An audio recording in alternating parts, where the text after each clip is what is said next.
शेतकरी बांधवांनो नमस्कार. व्हिडिओमध्ये बघत असल्याप्रमाणे आपण SRT बेडवर कापसाची लागवड केली होती. ते तुम्हाला मागील व्हिडिओमध्ये पण दाखवले होते. कापूस कधी लावला होता आणि तो कधी उगला आहे.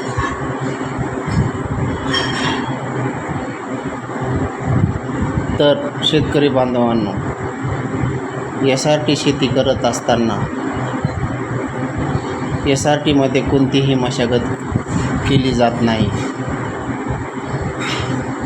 SRTमध्ये तणाचे नियंत्रण हे तणनाशकानेच करावे लागते.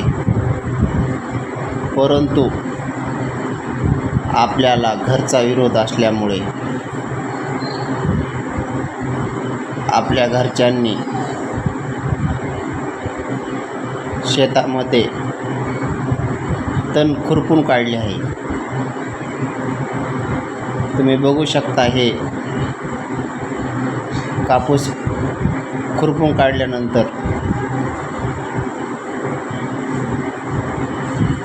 तर मित्रांनो, आपल्याला पाऊस पडल्यानंतर ज्यावेळेस शेतात ओल होईल त्यावेळेस तणनाशकाची फवारणी करायची होती. शेतामध्ये जास्त गवतही नव्हते. तुम्ही बघत असाल व्हिडिओमध्ये जे छोटाले गवत दिसते, जास्त काही प्रमाणात गवत आहे, जास्त कुठेही गवत नाही. आपण पेंड्यामेथिलीनही सुरुवातीला फवारले नव्हते,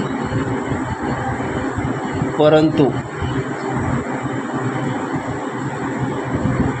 घरच्यांनी आपल्याला न सांगता या शेताची खुरपणी केली. शेतामध्ये जवळपास 50 ते 60% खुरपून काढले आहे.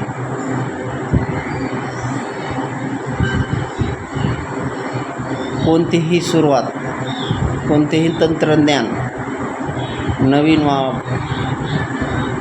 उपयोगात आणताना प्रत्येकालाच या गोष्टीचा खूप त्रास सहन करावा लागतो. कारण की आपण जरी धाडसी निर्णय घेतला असला तरी घरून विरोध असतोच. अशी शेती केली जाते का? शेतामध्ये कोणी गवत ठेवतं का?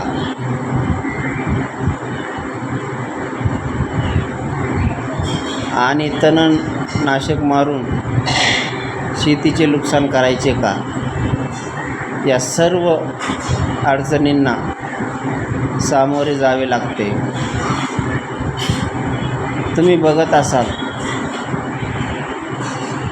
बेडवर जास्त गवत नाही. दोन्ही बेडच्या मध्ये जी सरी आहे त्याच्यामध्ये गवत आलेले, ते काही असे मोठ्या प्रमाणातही नाही. त्यामुळे ओल झाल्यानंतरच तणनाशकाची फवारणी करावी लागणार. आणि अशा परिस्थितीमध्ये हे बघू शकता, स्वच्छ करून टाकलं आहे घरच्यांनी शेत. आता तुम्ही म्हणत असाल मग SRT पद्धतीमध्ये तर तण